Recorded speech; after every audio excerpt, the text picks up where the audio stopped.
So this crazy HOA president called the cops on me for building a dock on my own lake. Not the community lake, not some shared property. My lake, the one my family's owned since 1962. It's 6:30 Tuesday morning. I'm sipping coffee, watching mist rise off the water. Peaceful as heaven. Then wham, sirens screaming up my driveway. My first thought? Heart attack, car wreck. Something serious. Nope. Karen Kellerman, HOA queen and professional busybody, convinced the police I was destroying community waterways. About my private lake. I could still feel the vibration from her stomping across my wooden dock earlier, pointing fingers like some detective. Here's the kicker. By the time this was over, Karen and her precious HOA were writing me checks. Every month. Just for the privilege of using water that was never theirs. What would you do if some neighbor tried to control property you own free and clear? Before we jump in, tell me where you're watching from. And drop your HOA horror stories in the comments. You're gonna love how this ends. The name's Wade Garrison, 52, retired electrician.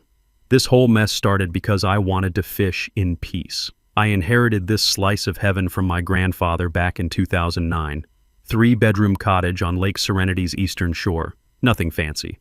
But 40 acres of crystal clear water and the best bass fishing in 3 counties. Every morning I'd step outside and breathe in that mix of pine needles and lake water. Better than any fancy air freshener. The loons would call across the water at dawn. Their voices echoed off the far shore like nature's own alarm clock. Grandpa bought this wilderness in 1962, built everything himself, cleared the shoreline, stocked the lake with bass and bluegill, even hand-carved the dock posts. Smart man who believed in doing things right the first time. In 2015, I scraped together enough to buy an extra 200 feet of shoreline from a neighbor heading to Florida. Figured it would give me more privacy after my divorce. Life was quiet, peaceful. Just me, the fish, and 40 acres of mirror-smooth water. Then 2018 happened. Some developers discovered our little paradise, built a bunch of McMansions on the western and northern shores. Big houses, bigger boats, biggest egos. Suddenly, Lake Serenity had rich neighbors who wanted to organize everything. They formed an HOA faster than you could say property values. Wanted order, wanted standards, wanted control over every blade of grass and every dock nail. Enter Karen Kellerman, 47 years old. Real estate agent with perfectly styled blonde hair and a white BMW she washes twice weekly. Moved here from some cookie-cutter subdivision. Wanted the charm of lakefront living with proper community oversight. Karen always carries this little leather folder containing the HOA rulebook. I swear she's memorized every comma and semicolon. She talks sweet but cuts deep, you know the type. Smiles while saying, "We maintain standards for everyone's benefit." Meanwhile, her eyes calculate your property value and find you lacking.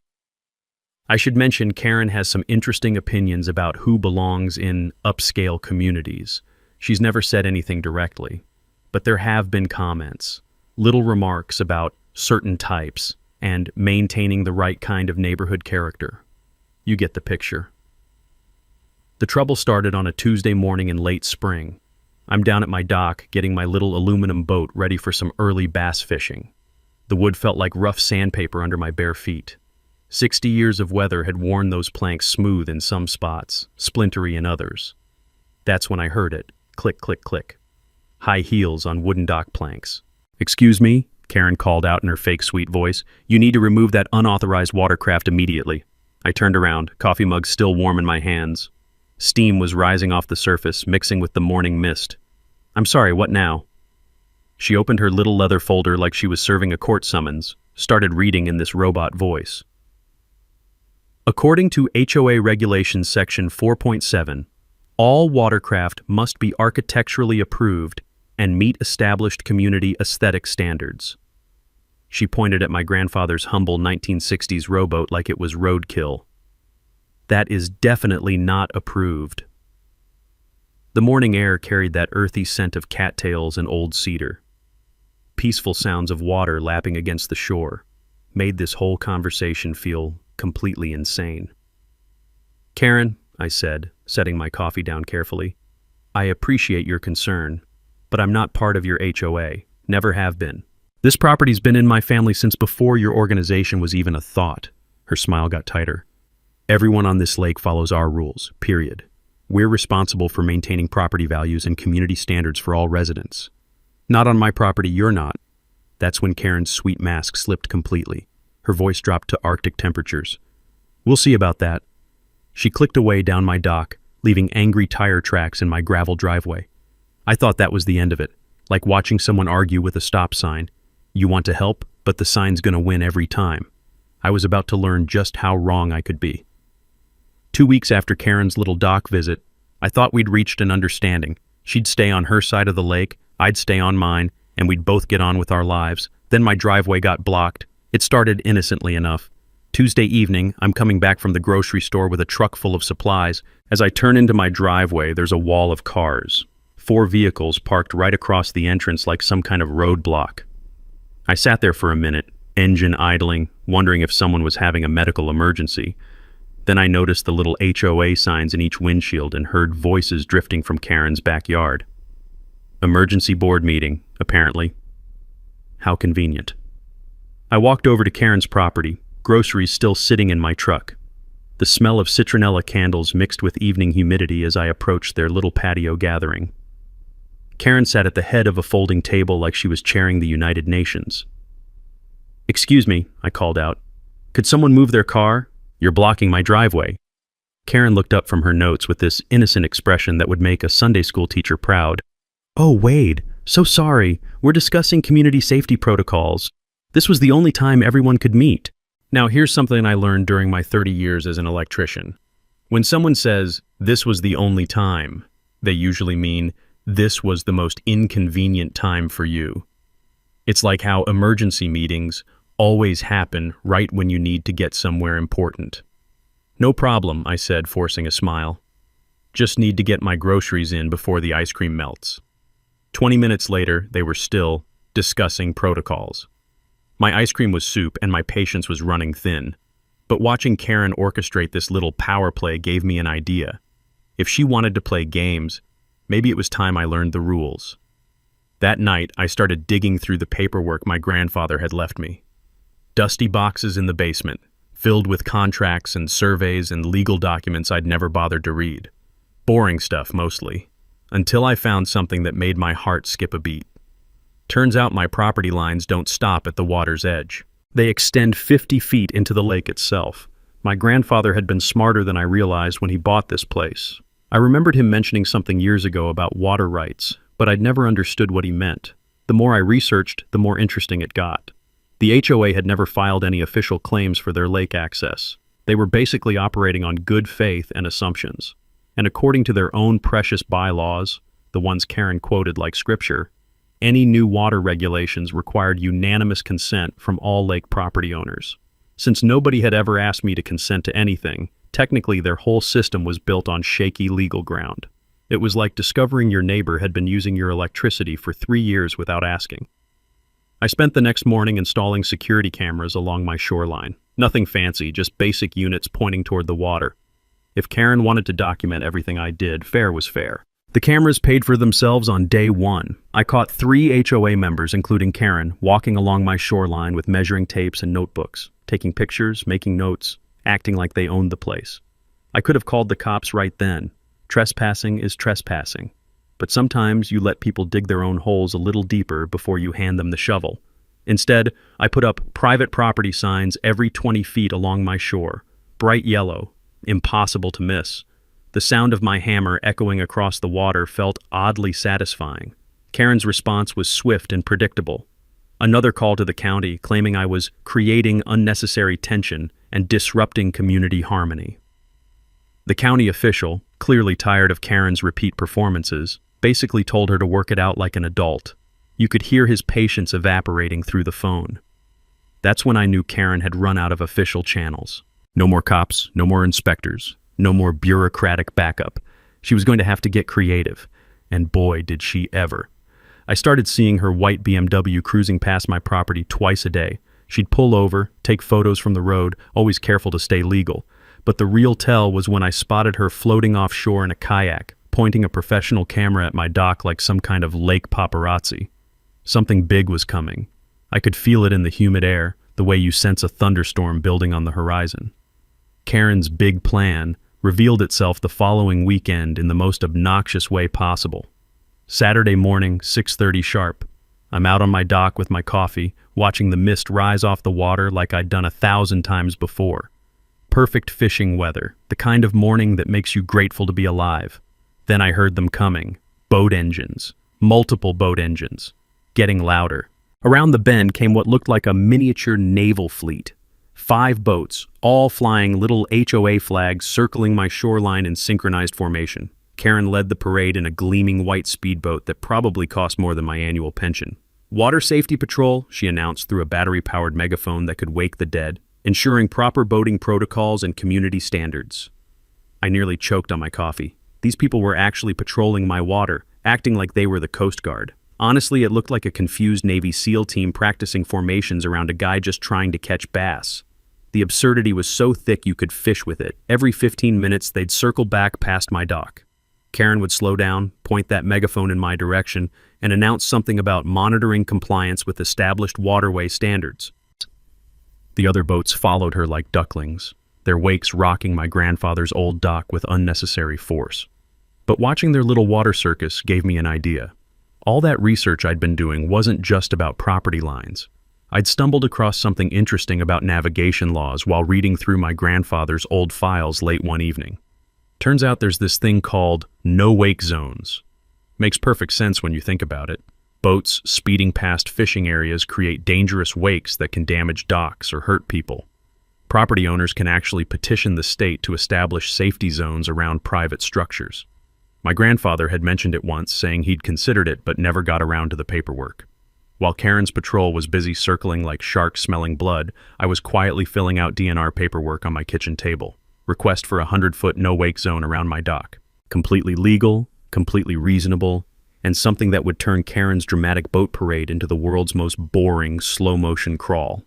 The irony was delicious. Karen thought she was controlling my activities, but she was actually giving me perfect justification to control hers. Sometimes the best solutions hide in plain sight. That afternoon brought an unexpected phone call that changed everything. Mr. Garrison, this is Marlo Oakley, maritime lawyer here in town. I heard about your situation through the county clerk. You know how small towns are. Mind if I buy you coffee?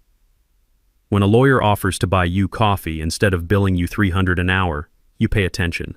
We met at Murphy's Diner, where the apple pie is legendary and the gossip flows faster than the coffee refills. The red vinyl booths had seen decades of local drama, but nothing quite like this. Marlo had been watching Karen's HOA shenanigans for months. Apparently, they'd been testing boundaries with other property owners too, pushing here, prodding there, seeing what they could get away with. But the bombshell she dropped made my head spin faster than Karen's boat parade. That HOA insurance doesn't cover lake activities, period. Every time they're out there playing water police, they're creating massive personal liability for every board member. One accident, one injury, one wake-related collision, and they're all personally on the hook for damages. The smell of cinnamon and apples from the fresh pie couldn't distract me from what this meant. Karen's boat patrols weren't just annoying, they were financial suicide, for her and everyone following her lead. Now I had real leverage, but Marlo's advice was golden. Let them keep digging. Sometimes the best legal strategy is watching your opponent make bigger mistakes.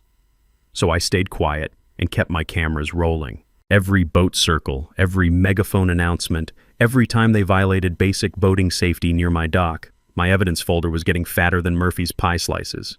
Karen wasn't done escalating, though. The psychological warfare started the next week with surgical precision. Suddenly, everywhere I went in town, conversations stopped when I walked in. At the hardware store, people whispered behind paint displays. At the gas station, the clerk avoided eye contact like I had something contagious. Karen had been busy painting me as some kind of anti-social threat to their perfect lakefront community. She even set up a petition table outside the grocery store, collecting signatures for enhanced lake safety regulations that obviously targeted me. Her presentation was polished, professional, and completely misleading. Watching her work was like seeing a master manipulator in action. Almost impressive if it wasn't so infuriating. He just does whatever he wants out there, she told potential signers, voice dripping with manufactured concern. No regard for community safety or property values. We need protection from this kind of behavior. But small towns have their own brand of justice. And Karen was about to discover that gossip cuts both ways, especially when you're spreading lies about someone whose family helped build the community. Karen's smear campaign was working better than she probably expected. By Wednesday, I'd gotten 3 dirty looks at the post office and 2 people had actually crossed the street to avoid me. Small-town social warfare at its finest. But Karen made one critical mistake. She got greedy. Thursday morning, I'm enjoying my usual coffee and sunrise routine when a state truck pulls into my driveway. Official government plates, serious-looking guy in a uniform. The smell of diesel exhaust mixed with morning lake air as he climbed out. My first thought? Karen had somehow escalated to federal agencies. Mr. Garrison? Officer Martinez, Department of Environmental Protection. We received a complaint about potential environmental damage from unpermitted dock construction. I invited him down to examine my grandfather's 60-year-old wooden dock, the same dock that had weathered decades of storms without losing a single board. Officer Martinez spent 10 minutes checking the structure, taking photos, consulting his tablet. Then he surprised me. Sir, this is actually textbook environmentally conscious construction. Whoever built this understood sustainable lakefront development. He pointed toward the far shore where HOA boats clustered around concrete ramps. Now those structures over there, different story entirely. My pulse quickened. What do you mean? Multiple unpermitted concrete installations built directly into the lake bed. No environmental impact studies, no proper drainage, no fish habitat considerations. He made notes on his clipboard. Plus, there's the matter of outstanding violation fines. That's when I learned something beautiful. The HOA owed $15,000 in unpaid environmental penalties. Violations they'd been ignoring while Karen lectured me about community standards. I remembered my grandfather once explaining why he'd used wood instead of concrete for our dock. Wood breathes with the water, he'd said. Concrete just sits there like a dead thing, killing everything underneath. Turns out environmental science had caught up with his common sense. After Officer Martinez left, I sat on my dock feeling warm afternoon sun on my shoulders and processing the irony. Karen's environmental complaint had boomeranged straight back at her organization's own violations. Time for some strategic construction. I decided to expand my dock, not out of spite, but education. If Karen wanted authority over lake structures, she should understand what properly permitted construction actually looked like. That weekend, I designed a legitimate fishing pier, multiple stations, proper lighting, full environmental compliance. The satisfying scratch of pencil on graph paper as I planned each detail reminded me why I'd loved being an electrician, solving problems with careful planning and honest work. Monday morning brought my construction application to the county. Complete environmental review, structural engineering, everything Karen's concrete ramps had skipped. Sometimes showing someone how things should be done speaks louder than arguments. Karen's response was swift and digital. She launched Lake Serenity Community Safety on Facebook, posting photos that made my property look like an industrial disaster. Creative angles, misleading captions, carefully cropped images. Digital manipulation worthy of a propaganda ministry. This is what happens when community standards don't apply to everyone, read one post showing my toolshed photograph to look like a factory. The comments became an echo chamber of manufactured outrage from people who'd never seen my actual property. Watching grown adults get worked up over lies about my grandfather's fishing dock was like watching people argue about whether the moon was made of cheese. Frustrating and ridiculous in equal measure. But Karen had made another miscalculation. Jim and Patricia Williams lived on the South Shore, outside HOA reach. They'd watched Karen's empire-building attempts with growing disgust, especially after she'd tried claiming authority over their property too. Patricia worked at the county clerk's office. Jim was retired military police with a passion for documentation. They'd been building their own evidence file for months, timestamps, photos, recordings of Karen's more outrageous claims. Turns out I wasn't her only target, just her most visible one. Wednesday evening, Patricia called with explosive information. Wade, you need to see the public records. That HOA is facing bankruptcy. Between environmental fines and unauthorized legal fees Karen approved without board votes, they're drowning financially. Suddenly, Karen's desperate behavior made perfect sense. She wasn't just power-hungry anymore. She was fighting for organizational survival. and desperate people make the biggest mistakes. That evening, something appeared in my mailbox that would change everything. No fancy envelope, no dramatic delivery, just information that had been hiding in plain sight for 60 years. What I found in my mailbox wasn't mysterious at all. Just a manila envelope with a return address I recognized, the law office that had handled my grandfather's estate. Inside was a note from his old lawyer's son, now running the practice. "Wade, we found this in Dad's files while digitizing old records. Thought you might find it interesting given what we've been hearing around town." The document inside made my hands tremble. Original lake development contract, dated 1962, signed by my grandfather and the county. I'd seen parts of it before during estate settlement, but never read the fine print. Never had reason to. Now I had every reason in the world. Section 12, paragraph 3. Developer retains perpetual exclusive rights to Eastern Shore Development Oversight and Consultation Authority for any community organization seeking lake management responsibilities. I read it 3 times before the words sank in.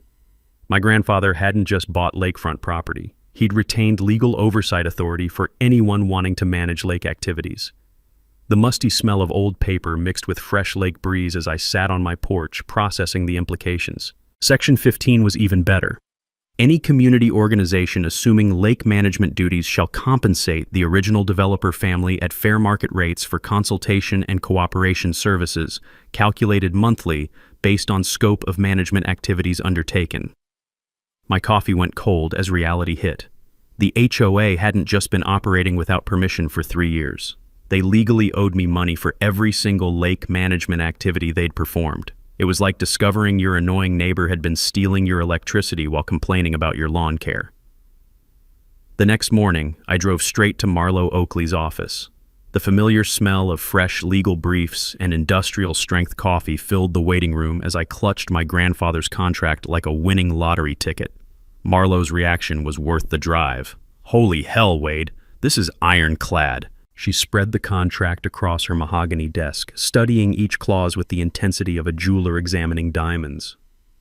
"Your grandfather essentially retained developer oversight rights in perpetuity. Every HOA lake activity without your consent is a contract violation." We spent 2 hours calculating what the HOA legally owed me. Lake management consultation, $500 monthly for 3 years. Boat launch usage fees for 24 households, $50 each per month.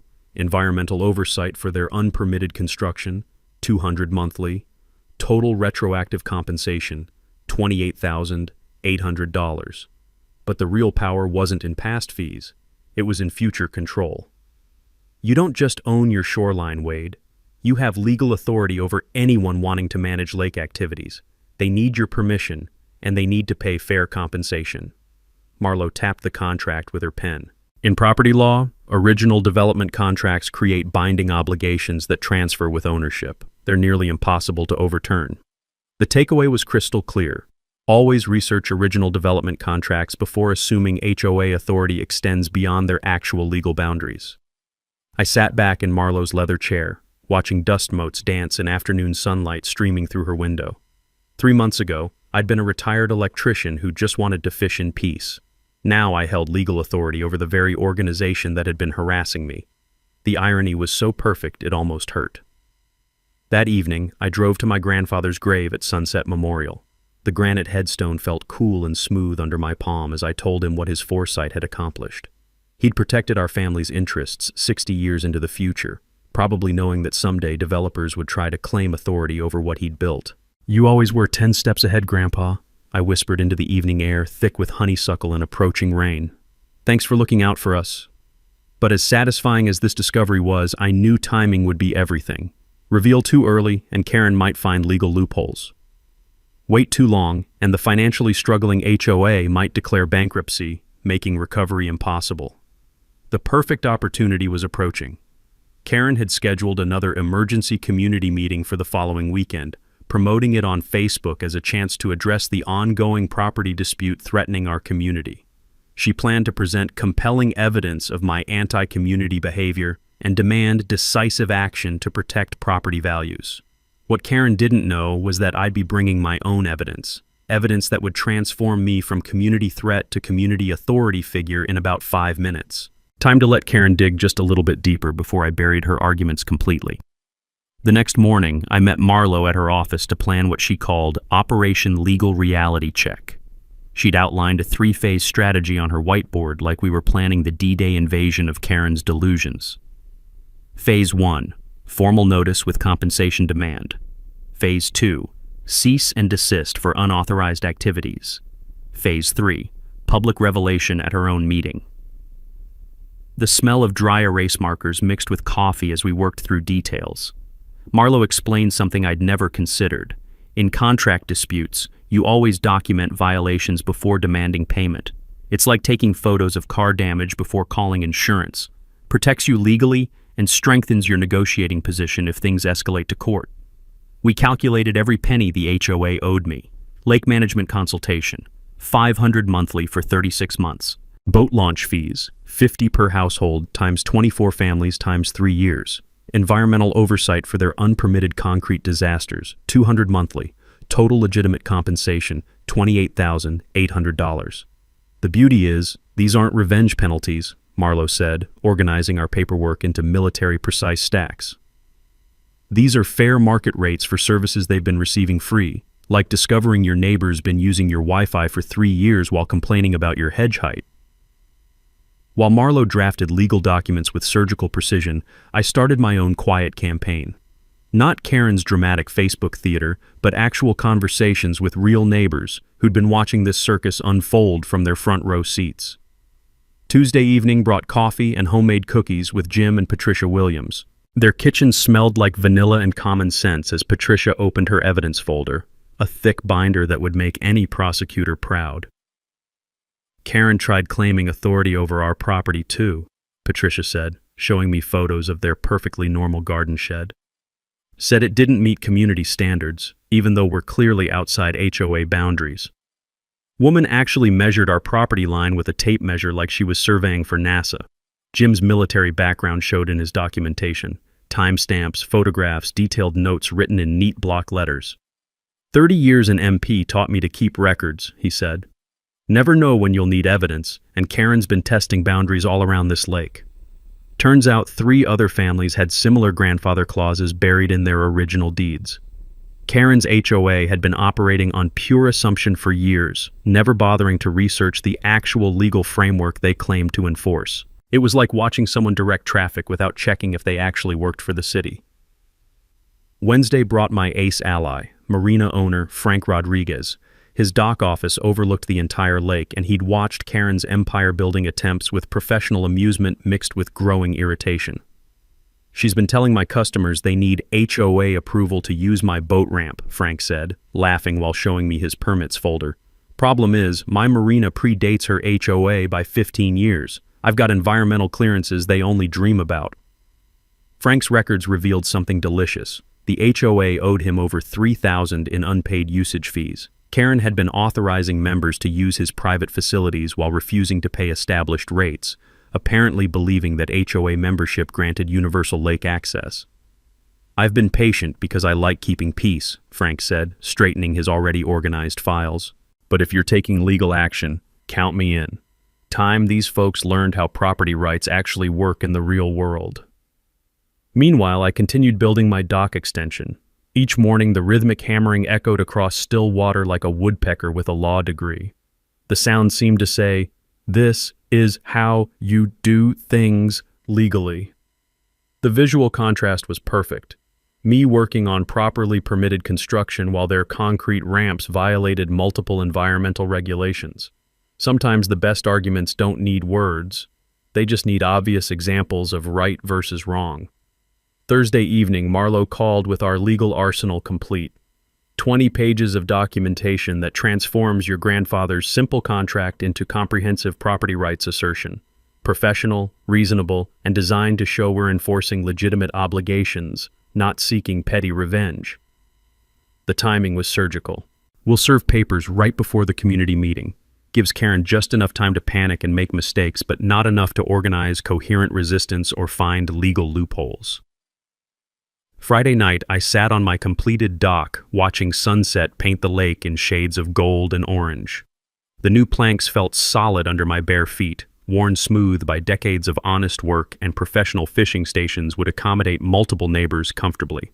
This wasn't about beating Karen anymore. It was about establishing clear boundaries, fair compensation, and mutual respect. The dock would symbolize cooperation, once legal obligations were properly met and acknowledged. Tomorrow's meeting would determine whether Karen wanted to work within legal reality or keep fighting the constitution of lake property rights that my grandfather had helped write 60 years ago. Either way, I was ready. And honestly, after months of dealing with her manufactured nonsense, I was actually looking forward to watching Karen's face when she realized she'd been playing checkers while I'd been reading the actual rulebook. Saturday morning arrived with Karen's most desperate move yet. I'm out on my new dock at dawn, testing the fishing stations and breathing in that crisp lake air mixed with pine needles when power tools start screaming across the water. Karen and 3 HOA board members are creating construction chaos at the water's edge. Yellow caution tape, orange safety cones, equipment that could build an airport. From my security cameras, it looked like major unauthorized work. My phone rang within the hour.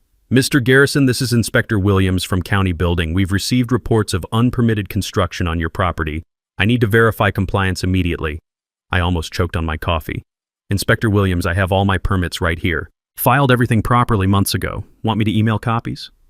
Well, that's unusual. The complaint mentioned unauthorized dock expansion without environmental clearance. 20 minutes later, Inspector Williams stood on my perfectly legal dock, reviewing my paperwork while shaking his head like he was watching someone argue with gravity. Mr. Garrison, your permits are textbook perfect. He gestured toward Karen's construction theater across the lake. Now that over there, that's a different story. No permits filed for whatever they're attempting. While the inspector shut down Karen's unauthorized project, I realized her strategy. Create fake emergency construction, then claim I was the illegal operator.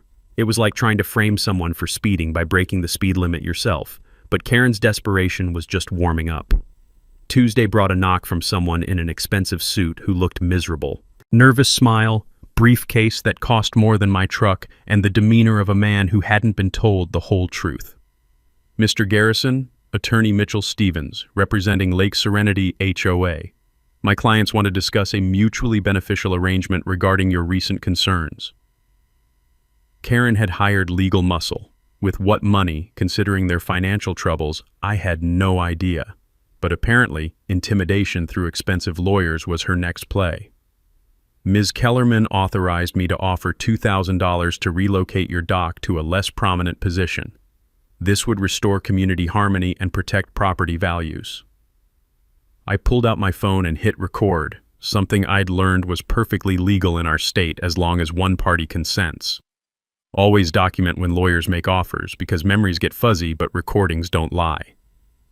Mr. Stevens, I appreciate the offer, but my dock stays where my grandfather built it 60 years ago. Tell your clients to research original lake development contracts before making more offers. Might save everyone some embarrassment. The lawyer left looking like someone had handed him a map to Atlantis. Smart attorneys ask the right questions before making offers. Desperate clients don't always provide honest answers. Wednesday brought Karen's most creative harassment yet. She organized daily wellness patrols, 5 boats playing different music at maximum volume, circling my shoreline every morning from 7 to 9. Classical, country, rap, death metal. The acoustic nightmare sounded like someone had put a radio inside a blender and hit puree. The cacophony bouncing off the water made my peaceful fishing mornings feel like a carnival from hell. But noise pollution works both ways. I retrieved my grandfather's old air horn, Coast Guard approved emergency signal, loud enough to register on seismic equipment. Every time Karen's floating jukebox violated my 100-foot no-wake zone, they got a friendly safety blast. Amazing how quickly wellness patrols lose enthusiasm when someone returns their energy with compound interest. Thursday evening, Frank called with disturbing intelligence. Wade, Karen's spreading dangerous lies at the marina. Claims you threatened violence and she fears for her safety. This was escalation to seriously dangerous territory. False threat accusations could involve police, create legal problems, damage reputations permanently. Karen was playing with dynamite now. She's also telling people you plan to charge lake admission and commercialize everything, Frank continued. building quite the scary narrative about your intentions. Karen was constructing a two-pronged attack. Paint me as both physical threat and economic enemy. Classic manipulation, make people afraid, then position yourself as their protector. But she'd made one critical error. In desperation to destroy my credibility, she was creating more harassment evidence while proving she understood nothing about the legal situation she'd stumbled into. By Friday, the rumors had spread throughout town like spilled paint. At the hardware store, conversations stopped when I walked in. At the gas station, people avoided eye contact. Karen's character assassination was working, turning neighbors who'd known my family for decades into suspicious strangers. The irony was thick enough to cut with a fishing knife. Karen was destroying community harmony while claiming to protect it, creating the exact problems she accused me of causing. But every lie she told, every false claim she made, every harassment tactic she employed was being documented by multiple sources. My cameras, Frank's records, Jim and Patricia's notes, even social media posts she thought were helping her case. Karen was building the evidence file for her own downfall, one desperate move at a time. Saturday's meeting was going to be very educational. The week leading up to Karen's community meeting turned into psychological warfare on steroids. She wasn't just spreading rumors anymore. She was conducting a full-scale media campaign designed to destroy my reputation before Saturday's showdown. Monday morning, I opened the local newspaper to find a half-page article titled, "Lake Community Faces Property Dispute." The reporter had clearly gotten most of their information from Karen, painting me as some kind of antisocial hermit threatening peaceful lakefront living. One longtime resident has been expanding dock structures without community consultation, the article read. Neighbors expressed concern about potential commercialization and environmental impact on this pristine family lake. The photo they used showed my dock from the worst possible angle, making my grandfather's humble fishing pier look like some kind of industrial installation. Meanwhile, Karen's quotes painted her as a concerned community leader just trying to protect everyone's investment. I called the reporter immediately. "This is Wade Garrison. I'd like to provide some context for your lake story." The reporter, a young woman named Jessica Oakley, sounded surprised to hear from me. "Mr. Garrison, I did try to reach you for comment, but no one answered your phone." "I never received any calls, but I'd be happy to share documentation of property rights, environmental permits, and the harassment campaign your article doesn't mention." Within 2 hours, Jessica was sitting on my dock with a digital recorder, photographing my permits and reviewing my grandfather's original development contract. The smell of fresh newsprint from her notebook mixed with lake breeze as she took detailed notes. "Mr. Garrison, this completely changes the story. Why didn't the HOA mention your family's original development rights?" "You'd have to ask them, but I suspect they never researched the legal foundation before assuming authority." Tuesday's follow-up article presented a much different narrative.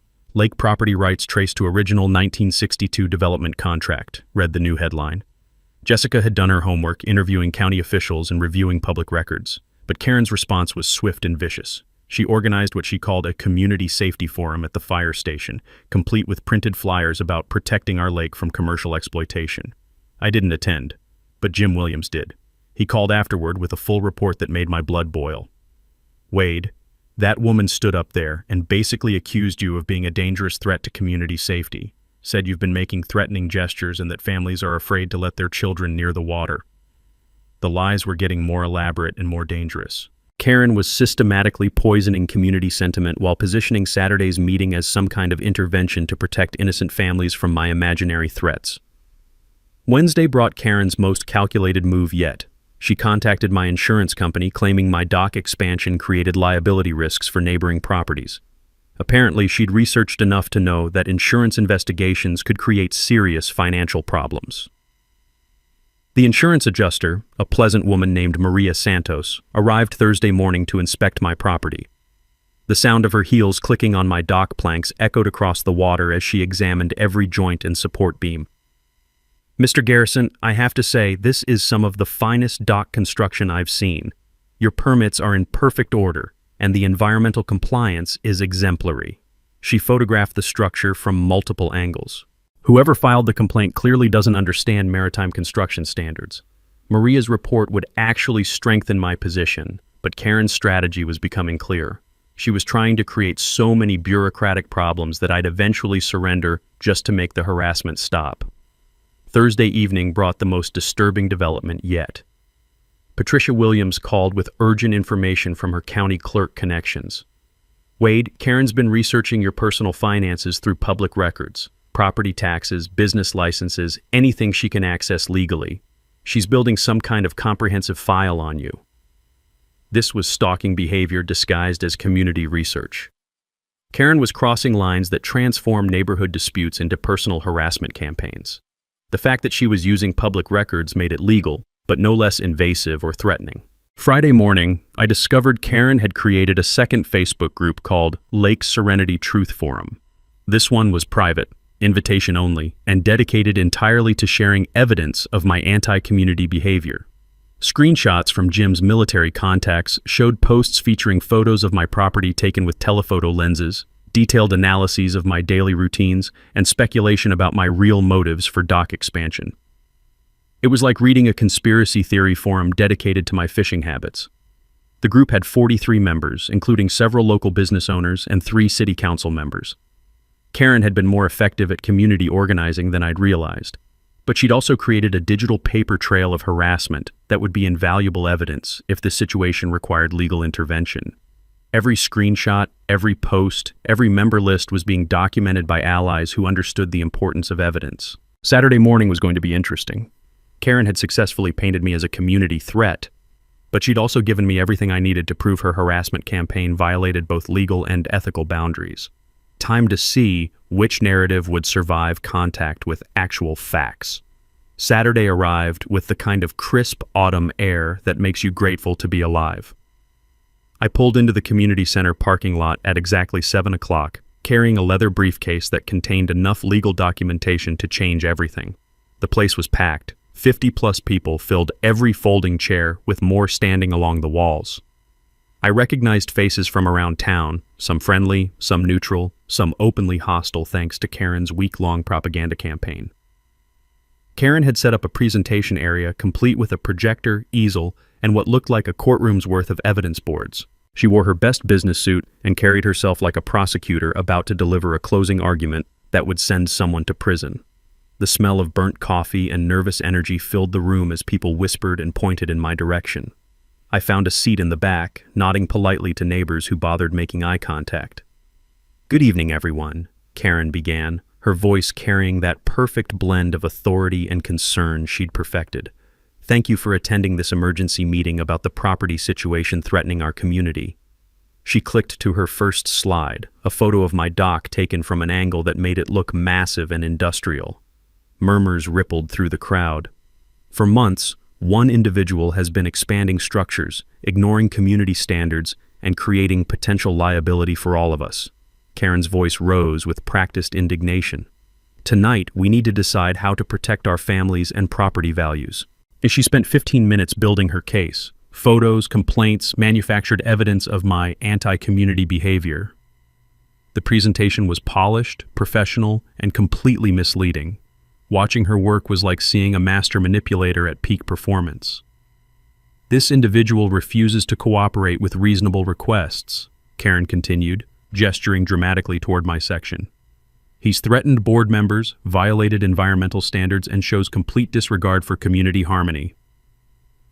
The crowd was eating it up. Heads nodding, angry whispers, concerned glances in my direction. Karen had successfully painted me as the villain in her carefully crafted drama. "We need immediate action to protect ourselves from this escalating situation," she concluded. "I'm recommending we petition the county for emergency intervention and consider legal action to force compliance with community standards." Applause erupted from about half the room.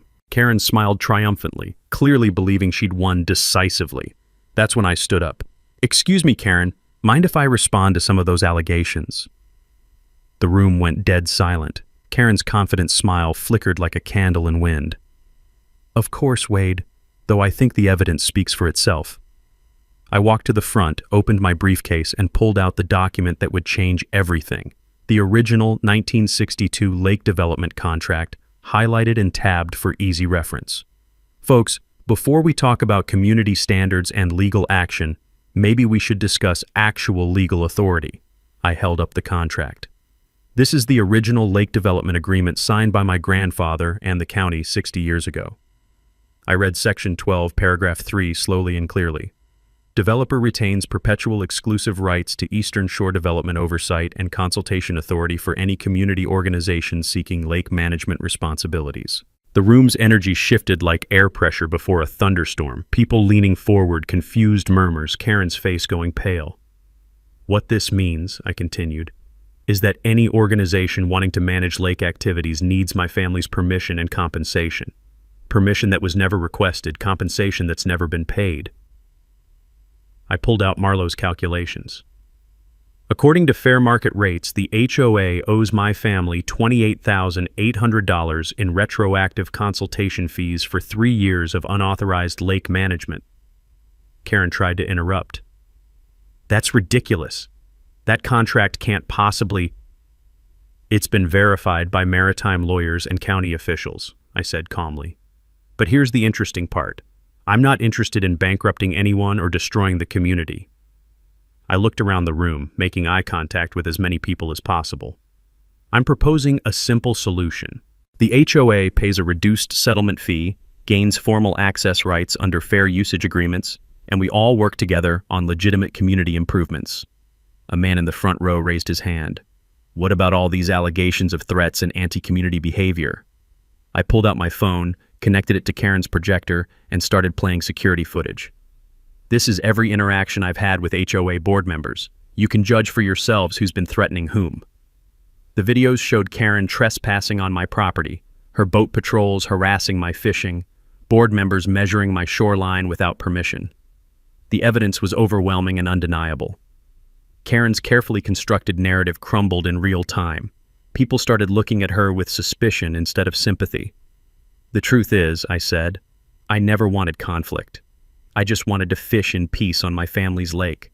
But since Karen insists on managing lake activities, she needs to honor the legal obligations that come with that authority. Karen stood up, her voice shaking with rage. This is extortion. You're trying to destroy our community harmony.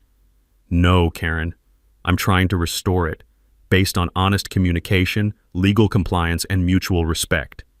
The applause that followed was different from Karen's earlier reception. This was genuine, relieved, and unanimous. The immediate aftermath of that meeting was like watching a dam burst in slow motion. Karen stormed out before anyone could ask follow-up questions, leaving her presentation materials behind like evidence at a crime scene. Within the hour, the local reporter Jessica Oakley had the full story. Her Sunday article ran with the headline, "Lake Property Rights Settled. Original Developer Contract Resolves Community Dispute." The piece included photos of my grandfather's 1962 contract and interviews with county officials confirming its validity. Monday morning brought a phone call from the new HOA board president, elected hastily after Karen's resignation. Patricia Morrison, a retired teacher with actual common sense, wanted to discuss reasonable settlement terms. Wade, we had no idea about your grandfather's contract or Karen's methods. The board voted unanimously to accept your proposed agreement and apologize for the harassment you've endured. We met Wednesday at Marlowe's office to finalize everything. The HOA agreed to pay $15,000 in settlement fees, half the original amount I could have demanded. In exchange, they gained formal lake access rights under a fair usage agreement that protected everyone's interests.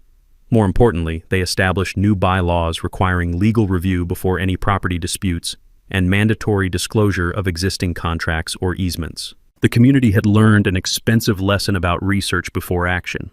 The money itself wasn't the victory, though. It was what I decided to do with it that felt right. 2 weeks later, I announced the creation of the Lake Serenity Conservation Fund. The entire settlement would fund environmental improvements, community projects, and something my grandfather would have loved: an annual scholarship for local students studying environmental science or sustainable development. The first project was upgrading the lake's fish habitat with professionally designed spawning beds and native plant restoration. Ironically, the HOA's unpermitted concrete boat ramps were replaced with environmentally friendly alternatives that actually improved water quality. By November, my dock had become an unofficial community gathering spot. Kids learned fishing basics during weekend clinics, seniors enjoyed peaceful morning coffee sessions, and families used the multiple fishing stations for weekend outings. The usage fees from HOA members covered maintenance costs while funding additional improvements.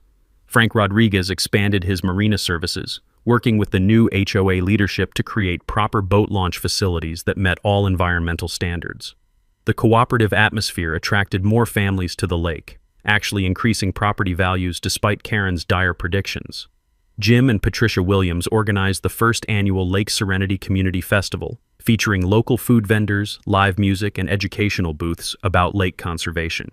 The event raised additional funds for environmental projects while bringing neighbors together around shared values rather than manufactured conflicts. The transformation was remarkable. What had started as petty harassment between neighbors evolved into a model of community cooperation and environmental stewardship. As for Karen Kellerman, she moved away from the lake within 6 months. Word around town was that her real estate license faced review due to ethical violations related to her property dispute tactics. She'd learned the hard way that manipulation and intimidation eventually backfire when confronted with documentation and legal facts. I often think about that lesson while sitting on my dock during peaceful sunrise fishing sessions. The smell of coffee mixing with pine-scented lake air reminds me why my grandfather chose this spot. He understood that true community comes from respecting boundaries, honoring agreements, and working together instead of trying to control others. The dock extension serves daily as a symbol of what's possible when people choose cooperation over conflict. Multiple fishing stations accommodate visitors, while solar-powered lights make evening fishing safe and enjoyable. The structure demonstrates that individual property rights and community benefits aren't mutually exclusive. They strengthen each other when approached with honesty and good faith. Marlo Oakley still handles legal matters for several lake property owners, helping them understand their rights while avoiding conflicts. She's become something of a local expert on historic property contracts and their modern applications. The Lake Serenity story spread beyond our community, attracting attention from property rights advocates and HOA reform groups.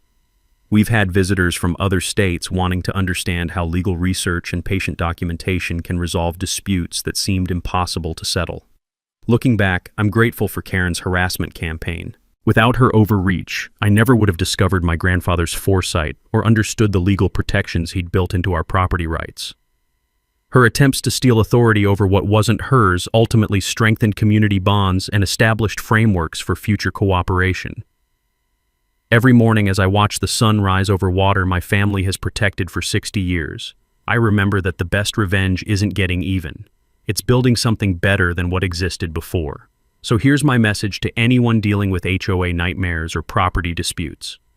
Document everything, research your rights, find good legal help, and remember that patience plus preparation usually defeats manipulation plus intimidation. And hey, if you've got your own HOA horror story, drop it in the comments.